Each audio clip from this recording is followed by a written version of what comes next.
ちゃん。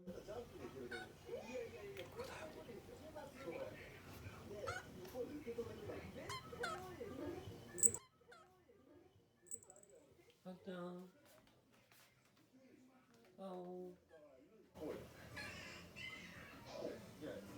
2人はいずれも海外滞在歴がなく、海外滞在歴のある人とも接触していないということで、厚生労働省は市中感染した可能性が高いが、現時点で面的な広がりはないとしています。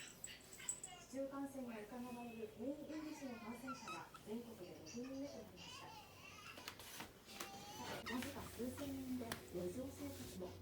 31歳の男性を取材しました。